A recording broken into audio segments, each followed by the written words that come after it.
Halo teman-teman, selamat sore.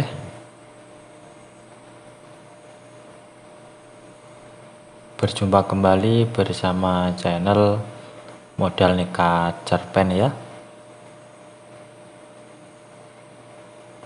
Channel yang berisikan tentang konten vlog yang disertai dengan konten cerita. Jadi dalam satu buah video, teman-teman bisa menikmati dua hiburan sekaligus. Yang pertama adalah pemandangan alamnya, dan yang kedua adalah isi dari ceritanya. Semoga teman-teman selalu dalam keadaan yang sehat dan selalu dimudahkan dalam mencari rezeki. Kali ini masih menceritakan kelanjutan dari Naila ya teman-teman, dan sudah sampai di episode ke-7. Seperti biasa, di sini saya akan memberikan beberapa cuplikan alur ceritanya. Dan jika teman-teman merasa terganggu dengan adanya suara yang saya berikan, silakan teman-teman mematikan atau mengecilkan volume handphonenya. Diam-diam sesekali Naila juga melirik wajah suaminya. Terlihat jelas kalau suaminya tengah memandang dirinya.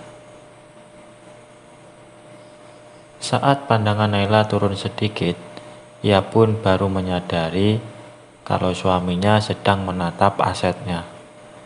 Entah kenapa ambisi pun mulai menyerang dirinya. Terhitung sejak sore tadi, setelah Naila mandi, ia merasa bersemangat seperti tadi pagi. Ia menjadi berambisi ingin berbagi. Makan, minum, ngobrol, dan bercanda merupakan kegiatan rutin yang mereka lakukan ketika menyantap makan malam. Makan yang harusnya bisa mereka selesaikan dalam 10 menit melebar menjadi 30 menit setelah dibarengi dengan ngobrol dan bercanda. Untuk menambah kemesraan, Miftah kadang menyuapi istrinya. Kadang Miftah juga mengelap noda yang menempel di sekitar mulut istrinya. Istrinya pun sangat senang. Namun, kegelisahan yang ia rasakan lama-lama semakin kuat. Kegelisahan yang menandai keinginan dirinya untuk berbagi bersama suaminya. Dan setelah acara makan malam selesai, Naila pun memberi kode kepada Miftah suaminya untuk mereka segera melakukan kegiatan ya teman-teman.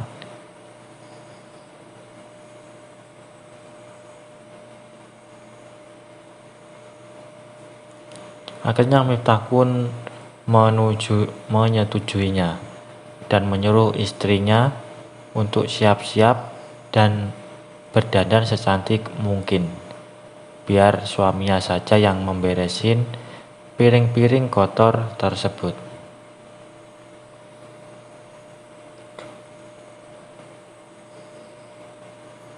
Sebelum Naila masuk ke dalam kamarnya, ia melangkah menuju dapur untuk meminum air putih dahulu, agar makanan yang baru disantapnya turun semua ke perutnya. Naila pun tersenyum. Sebentar lagi dirinya bisa merasakan serunya berbagi lagi bersama suaminya.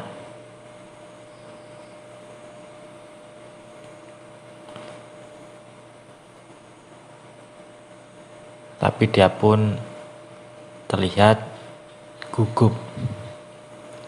Kemudian Naila membuka pintu kulkasnya. Ia tanpa ragu mengambil botol berisi air lemon itu, lalu menuangkannya ke dalam gelas. Naila pun meminum segelas penuh air rasa lemon itu.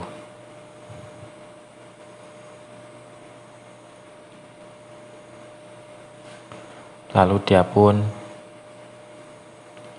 masuk ke dalam kamarnya untuk bersiap-siap. Beberapa saat kemudian, suaminya pun mengetok pintu kamar tersebut, menanyakan apakah Naila sudah siap atau belum.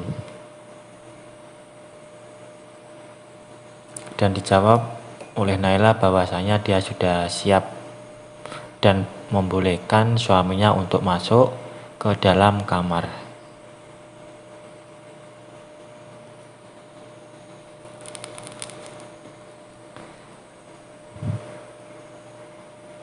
Saat wajahnya ia naikkan, ia melihat seseorang wanita berhijab yang tengah memunggungi dirinya. Wajahnya langsung tersenyum ketika membatin dalam hati saat melihat istri cantiknya. Miftah dengan malu-malu duduk di tepi ranjang, menghadap ke selatan, sedangkan Naila dengan malu-malu duduk di tepi ranjang tidurnya menghadap ke timur.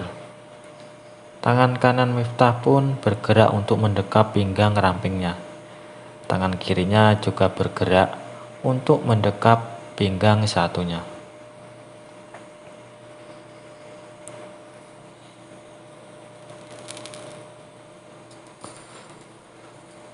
Miftah pun terdiam 1000 bahasa saat menatap penampilan istrinya.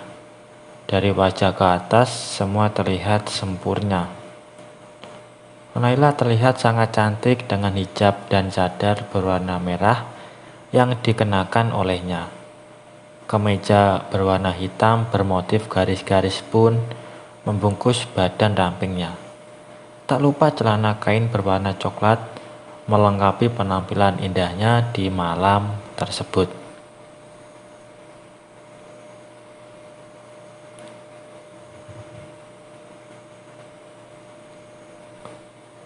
Lalu mereka pun akhirnya memainkan perannya. Tapi belum apa-apa, suaminya pun sudah selesai terlebih dahulu. Dan di sini pun Naila sebenarnya sedikit kecewa dengan suaminya tersebut. Tapi dia tidak menunjukkan kekecewaan tersebut kepada suaminya karena kasihan. Lalu Naila pun memutuskan untuk pergi ke kamar mandi. Entah kenapa di kamar mandi tersebut, Naila pun memikirkan Pak Beni atau tetangga rumahnya. Akhirnya dia pun, karena belum lega dengan suaminya tadi, dia pun bermain sendiri sambil membayangkan Pak Beni. Baik teman-teman, mungkin untuk cuplikan ceritanya saya akhiri sampai di sini ya. Untuk lebih jelasnya silahkan teman-teman simak ceritanya sampai selesai supaya tidak ketinggalan sama alur ceritanya. Kalau ada salah pengucapan dan penulisan, saya minta maaf yang sebesar-besarnya. Dan semoga teman-teman dapat terhibur dengan cerita yang kali ini saya sajikan. Dan nantikan kelanjutan ceritanya hanya di lain kesempatan. Saya ucapkan selamat sore, selamat beraktivitas, dan terima kasih.